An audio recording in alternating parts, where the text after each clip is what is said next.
Alright then, so this is taking shape now, but we have one more icon to sort out, and that is this edit icon right here. Now, when a user clicks that, I want to take them to an edit screen, which is going to look very much like this, but it's also going to pre-populate what the current title and details are inside these two different fields. So first of all, let's create an edit project view, and then we'll hook it up with our view router. So let's do that inside here. We'll call it edit project.view, and then inside that I'm just going to boilerplate this template, and inside the template we'll just do an H1 that says edit project. We'll delete that later and replace it with the form, but for now, just so we know we've landed on that page, we'll have that simple template. Alright, so now inside our router index file we need to add a route to this component. So we'll say the path is going to be /projects, and then / we need a route parameter now to say what project we want to edit. So we go to /projects / I don't know, 1 if we want to edit this project, or /2 if we want to edit that project. And we need that route parameter because when we're on the edit screen, we need to reach out and get that document or get that object from our db.json file. All right, so that's the reason we need that route parameter. So we're going to call this ID, :ID. And next we need to give this a name, which will be edit project. And then after that, we say the component, which will be edit project, like so. But we need to import that. So I'll duplicate this and change this and this to edit project. All right, so that should all be working now, but we also need to make this little icon a link to that page and pass in the route parameter for that project as well. So let's go to the single project, which is where we output a single project on the screen. And it's this icon right here that we need to link. So we need to place this inside a router link. Let's create that tag, router-link, and close it off. And inside we want to place this span. So let's cut it from there and paste it in here. All right then. So now we want to go to the edit project component, but we also want to pass in a route parameter. And remember, in order to do that, we just pass in a params property, which is an object, and inside here the name of the parameter, in our case it's ID. That's what we called it right here, and the value of that is going to be the ID from whatever project we have passed in right here as a prop. So we have access to that project object, we can just access the ID property from it. So project.id, like so. So let's see if this works. I'm going to go over here and click on this, and it goes to /projects /1, and we see this edit project. And if we go back and click on this one, then it's not working. Let's try refreshing. Click it. Okay, now it's working, and this one is /2. Awesome. So now we just need our form right here to actually edit the project.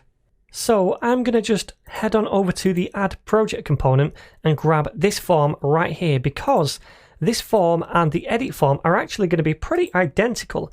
They both have the same fields, the title and the details. Now I want to get rid of the submit handler for now because we'll do that later on.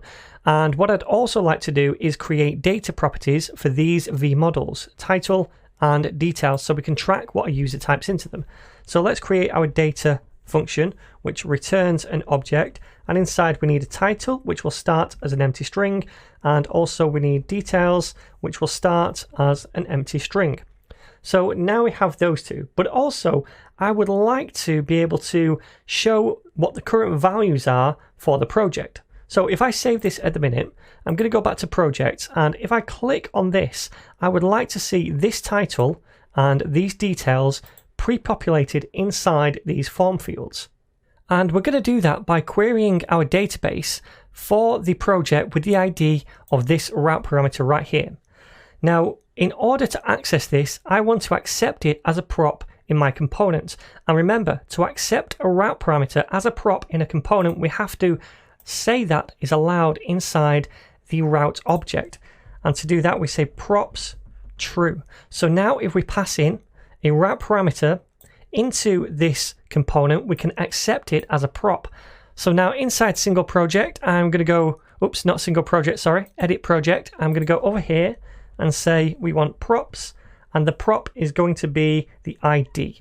So we have access to this ID prop now, and we can use that to make a fetch request to the data for the project with the ID. And we're going to do that inside the mounted hook, which is when this component has mounted the DOM. So after we have the form on the page, then we're going to go and try and load the data for that project and pre-populate it. So in here, we just need to make a fetch request. And what I'm going to do is store the URI again inside this URI property in the component data. Now the URI is just this thing here, and then / the ID of the project that we want to get. So we're getting just a single project. This gets all of them. We want to say / and then tack on this .id. This to reference the component, and then the prop ID from that component. So that's our endpoint, and we want to pass that in here, the fetch request. We don't need the second object right here because we're just performing a GET request and we're not sending any data, but we can tack on a then method because this is asynchronous. It takes some time to do. Returns a promise. When it returns to us, we fire the function inside the then block, and this function takes in the response object. Now remember, we want the data of this, so we have to pass the response into JSON. So response.json, like so. And that's asynchronous, so we tack on another then method, and inside here we have the actual data, and this will be the project. So what I'm going to do is just log this to the console to begin with. So console.log, and we want to log the data just so we can see that. Let me open up the console over here. We have an error at the minute, so we'll see what that is. Scroll up here, and it says URI is not defined. Of course it's not. This must be this.uri because we're referencing some data, schoolboy error. So let me save that now and come over here. I'm going to refresh, and now we can see this is the project right here. It has an ID of 1, which is the route parameter, and we have the title and the details and whether it's complete. So we can output now the title and the details right here, and the way we're going to do that is by updating these properties, because if these change, then it will change the values inside of here and here because we're using vModel, and that's two-way data binding. So let's update those right here instead of logging this to the console. This.title is equal to data.title, and then this.details is equal to data.details. So we need these on a new line. Now we're updating these two properties right here with the data we get back. And hopefully now that will pre-populate these fields. So let me save that and come over here. And now we can see this is pre-populated. If we go back to projects, we can choose this one, edit it, and it's pre-populated with that data. Okay, so there's one more change we need to make here, and that's the text inside this button, because this should be update project now instead of add project. So let's change that. Update project and save, and that looks better. So next up, we're going to see how to click on this button to update the project if we make changes.